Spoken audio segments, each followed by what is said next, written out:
Then it's.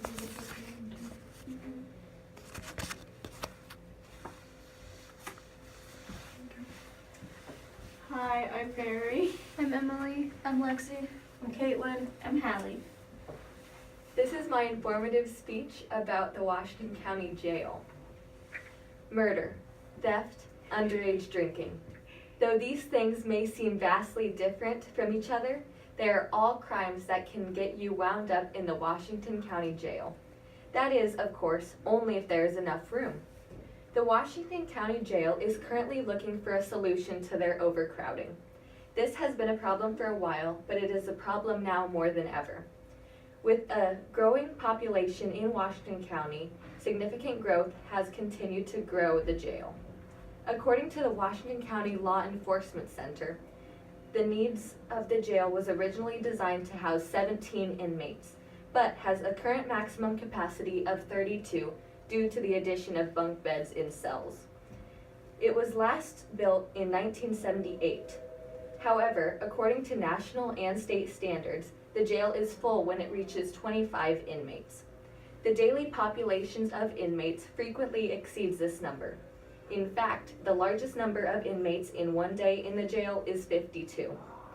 By 2045, the average population of the jail is projected to hit somewhere between 100 and 120 inmates. It is obvious that something must be done about this, and the Washington County Sheriff's Department has divided into 4 solutions the problems, but only 3 of these options result in the Washington County Jail continuing to operate. The Washington County Jail has been enlarged by one of the 3 solutions, option 1, option 2, and option 3. Option 1 includes adding on to the existing jail with a 60-bed LEC and courtroom renovations.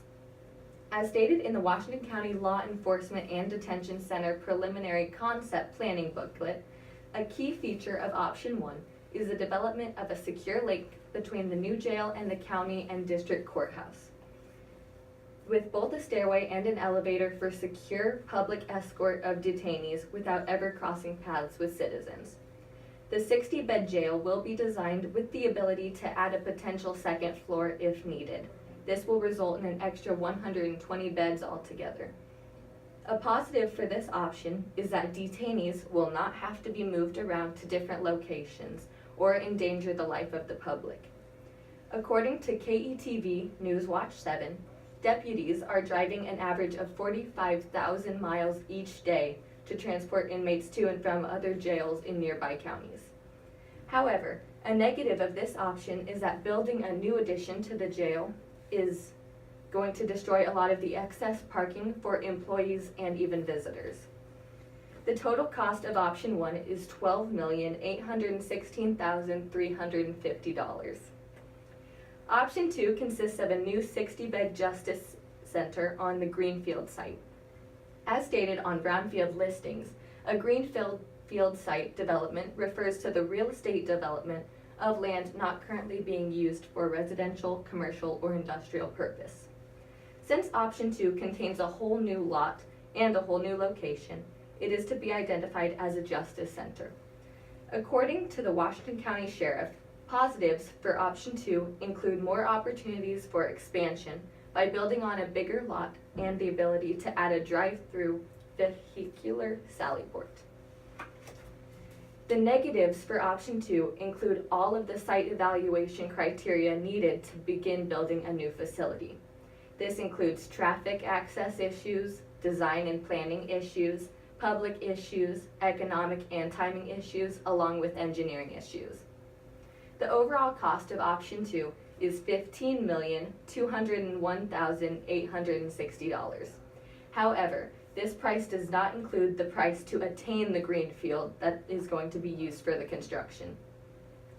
Option 3 maintains the jail and transports excess prisoners to neighboring county jails. The option is said by the Washington County Jail and Sheriff's Department to be the second to last resort. Option 3 does not exactly solve the problem independently, it just moves the issue from one county to another. The positives of this option include saving money and solving a problem. The negatives of this option are that the problem is only temporarily solved by being pushed to the next jail, and there would be a domino effect, and detainees along the way would have a lot of travel. The overall cost of option 2 is around $6,698. This amount can go up over time based on the amount of travel over the years. In conclusion, the Washington County Jail is facing current problems of overcrowding. The Washington County Sheriff's Department has come up with several solutions to this problem. One of these is option 1. It builds on to the current jail facility, but option 2 builds a whole new justice center in a totally new location. Option 3 upgrades the current facility, but still transfers inmates to different facilities. This year, a vote signified that option 1 will be used to execute the solution to the overcrowding problem in the Washington County Jail. It can decrease safety risks for all the prisoners, while also minimizing the amount of inmate transportation, which is safer and more convenient. Finally, by choosing option 1 and keeping the jails on site, we save money overall. The other options have plenty of disadvantages and advantages, but this was what the public decided on as a whole. As stated clearly by James Farrell of the Fremont Tribune, everything at this point was hypothetical. However, they look to see many advantages come into play after the addition is finally built. Thank you.